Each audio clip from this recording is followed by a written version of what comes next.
Yeah. I'll start by saying that we just celebrated our 10-year anniversary on Kirchville a month ago. And as I was reflecting on it, I was thinking about the past 10 years and how the first 5 were incredible and we were constantly, building and building. And then COVID hit and everything changed. And so truly this started then. And these 5 years that we've been in since then have all been about trying to recover from that.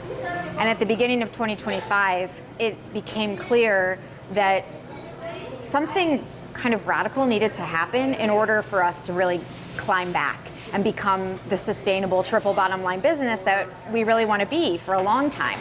And so over the months, that's when I sort of started to think about it and talk with various, business advisors and friends and the staff, trying to come up with solutions. And we're not really short on ideas, but I think the intersection of, financial stresses with, slow, like lines that aren't as busy anymore. And then just, me personally just being like totally burnt out from these last 5 years, they all sort of came together and it was like, hey, we need to slow down, think about where we're at, and figure out how to come back better than ever. Right, so you don't have to say goodbye forever. Definitely not.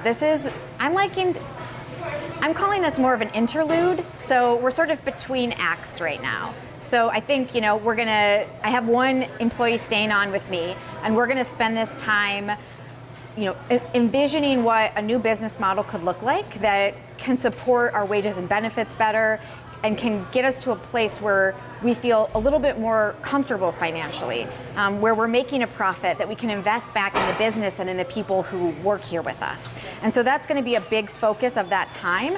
We're also gonna be, maybe a couple weekends we'll be doing little pop-ups in our own store. So we'll definitely be here on the weekends. We're selling at Eastern Market this summer. There's gonna be new classes that we add that are available for people to take. We still need to maintain our overhead costs while we're on this little interlude. And so that's kind of some of the stuff we'll be doing. Okay, so you guys are, would you call it like scaling back? I would call it scaling back. Okay. Yeah. Okay, and so with the storefront that you have right now, first of all, it's super awesome. You guys have great natural light. Oh, thank you. Will you be keeping this location for the foreseeable future? Absolutely, yeah. So part of the point of us keeping things going during this interlude is to make sure that we can pay our rent and keep going forward in that way. I love this space, I love this neighborhood, and my goal is to do what I can to make sure that we stay here for a very long time. Yes, and when you were in the process of making this decision, you're like, okay, this is what we're doing, now we have to announce it to your staff and also to your regular customers. What was kind of going through your head, and then what was the response?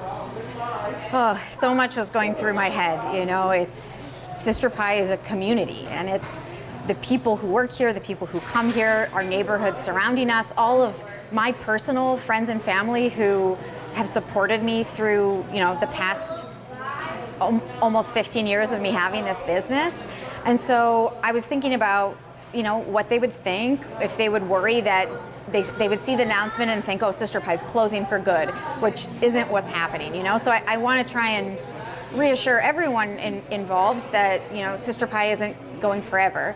Or I want to restate that. Yeah. Fine. I just, maybe I'll just skip that part. Okay.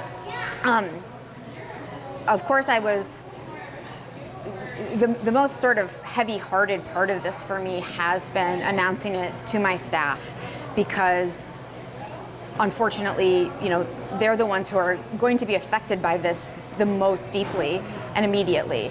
And so I wanted to make sure that I gave them a little bit of time. That's why, our last day of regular operations for now is in a couple of weeks.